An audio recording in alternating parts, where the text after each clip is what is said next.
Hello there. Hello. Welcome back to Make It Stick. We jump into Anki right away. What are the 8 sections of Chapter 3 makes up your practice?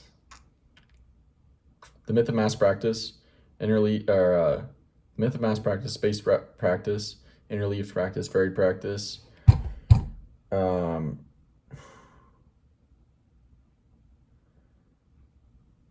Improving complex mastery for medical students, exploring nuances, the takeaway. We're missing one.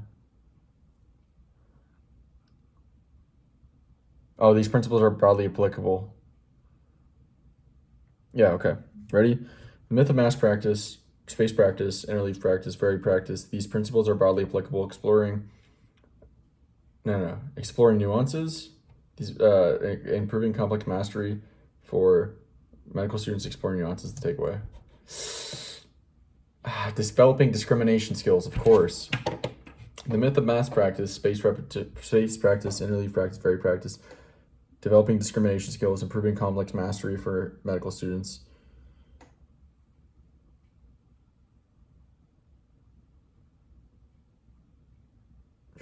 These principles are broadly applicable, the takeaway. Where do we go now? What is retrieval practice and why is this period past review? Retrieval practice is the action of actively pulling things out of memory.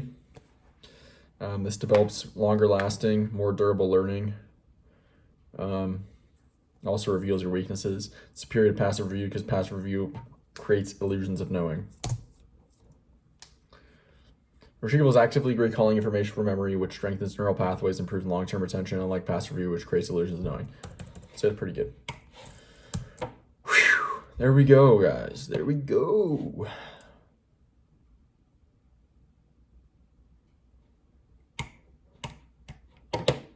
All right.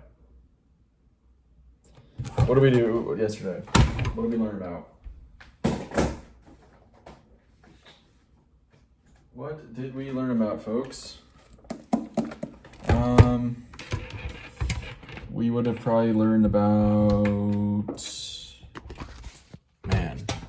how effort helps. We finished that section. What was the next section after that? Other learning strategies that utilize or incorporate desirable difficulties. So we would have read about reflection being very potent for learning. Desirable difficulties. It uses 3 basically empirically backed modalities or incorporates 3 elements in reflection. Reflection incorporates 3 elements that have all been proven by empirical data to improve learning and learning results. They are retrieval, you're pulling things out of your memory. Elaboration, you're expanding upon these memories, you're expanding upon things you've learned. You're going deeper, you're adding more things to them. And generation, you're creating new things yourself via writing or thinking or talking, and reflection. So those 3 elements. So reflection, good form of learning, incorporates those 3 things. What was the next section about? No. Part of that was, what's it called? Writing to learn. Basically, it's like reflection in the form of writing in an educational setting where they're like, here thou art. Here is a main point. Now write about it. What did you learn? What does it make? Write some examples on your own. Elaborate on it, expand on it. What do you think it means? Put it in your own words, etc. This kind of reflection in the form of learning. And it showed significant, but not like massive results, better than just showing the slide with the key takeaways and being told to take notes on it. The difference was about a half a letter grade. And the long-term retention, it was still significant, but not like, but the difference between the modalities, or difference between writing to learn, like the improvement we saw from writing to learn, that half a letter grade, the actual difference decreased a little bit over the long term, but it was still significant enough over the control of just showing the slide and being told to take notes on it. Cool. All right. So then the next section was about, was failure in the Failure and the Myth of Errorless Learning. So B.F. Skinner in the 50s and 60s, behavioral psychologist, big name psychologist. He basically thinks that errors are the result of poor teaching, failures on the instruction and teaching modalities, methodologies. And so he developed this new way of teaching, whereas errorless learning. So basically, you'd be quizzed on things immediately after being taught them. So you would have no chance basically of missing anything. Like literally, like I say, like, this is a pen, for example. Like if I was teaching like a 5-year-old what a pen is, or a 4-year-old, this is a pen. And then you take a test right there. What is this? It's a pen, right?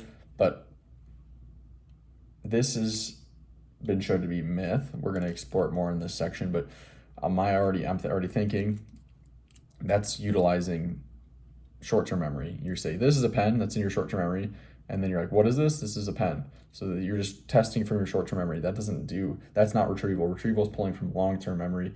You've got, some space, this blackboard, whiteboard analogy for your short-term memory. So whatever's currently in your short-term memory is on that whiteboard.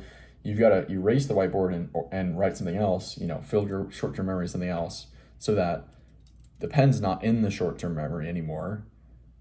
It's in the long-term memory. And then you can pull it back to short-term memory via pulling it out of long-term memory. And then that's a retrieval. And a retrieval is what leads to learning. So there's that. Then some other things. Basically, this is going to be sections are going to be about failure, right? Failure and the myth of errorless learning. We have these, at least in Western culture, but maybe many cultures more than just Western. We got these views on failure that are like a negative thing, avoid them at all cost, hide them. But failures are necessary to learn. And this will probably get into Carol Dweck and mindset, her research. I have already seen this book that it references Thinking Fast and Slow, David Kahneman, I think, Daniel Kahneman, and then Mindset, Carol Dweck. So those are two big hitters in the popular science writing books. And I've read Mindset, but I plan to read Thinking Fast and Slow at some point on this channel as well.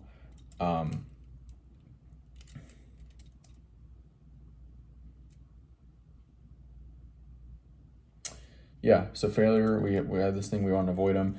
And also we have this thing in like pedagogy and teaching where teachers think that if students learn errors, that's what they're going to remember. And it reminds me of like musical teaching where like, play it so slow you never make mistakes, right? Don't go too fast now, pops. Slow it down. You don't want to make any mistakes. You don't want to encode errors, but I just don't believe in that rationality necessarily. Maybe I think there is some truth to it, but it's not black and white like that. Okay. All right. Let's see what we got.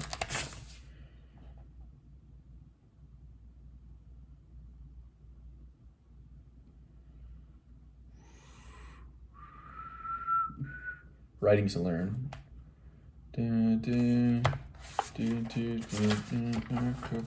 It's just me and you. So reflection's kind of asking and answering questions about recent experience and things we've learned. All right, that's good. We got everything. So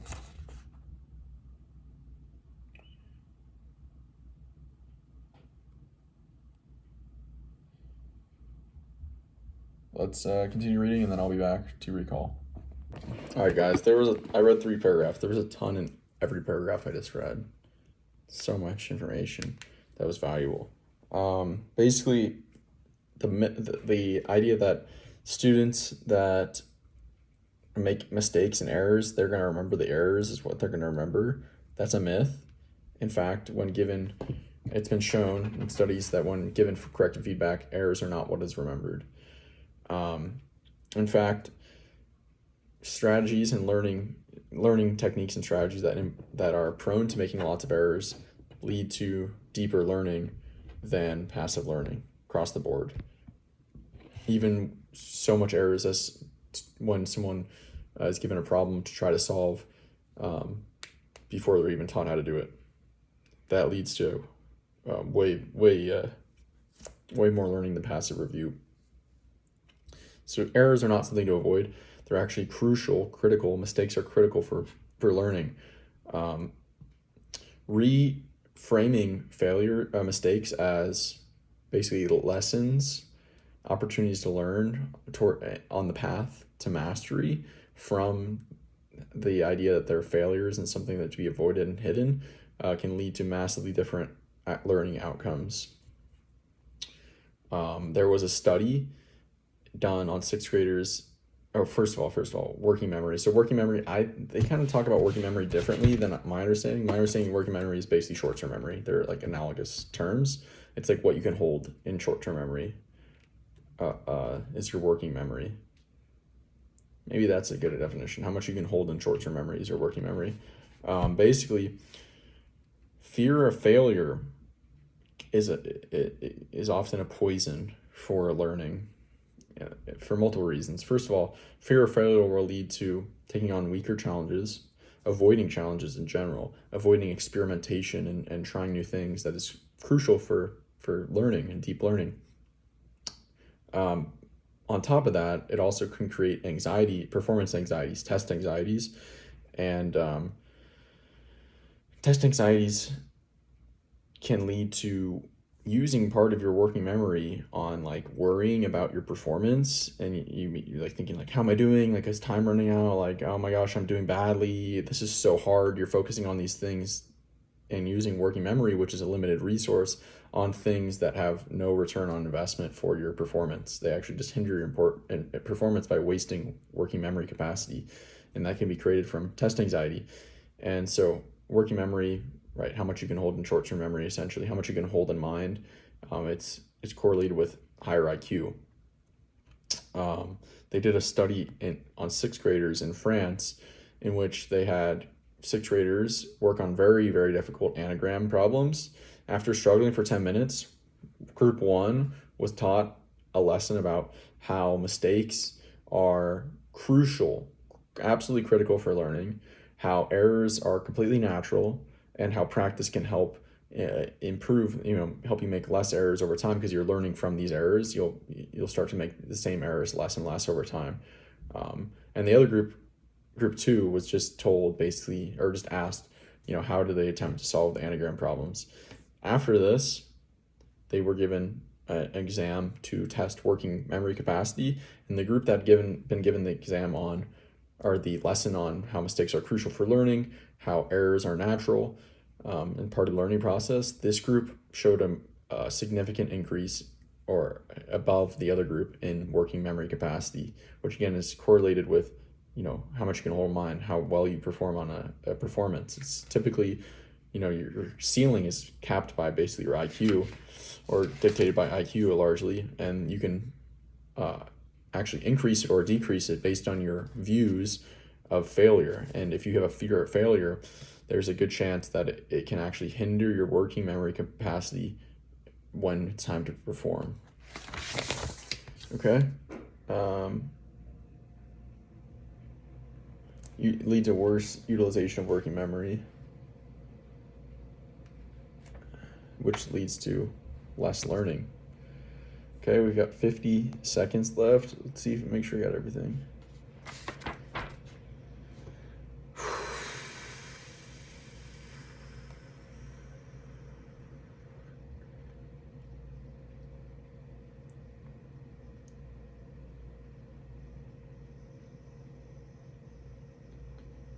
Yep. So reframing mistakes as lessons on the path to mastery can lead to taking on larger challenges, tackling larger challenges, persisting longer, more experimentation. So many benefits for learning. That's pretty much it for today. This stuff's really fascinating to me because I've never actually read this far into the book. This is my first pass, and it's just dense with like valuable information. So we've got basically 8.5 more pages until the end of chapter 4. So many more days of learning about desirable difficulties. I'm excited. That's it for today. I'll talk to you later. See ya.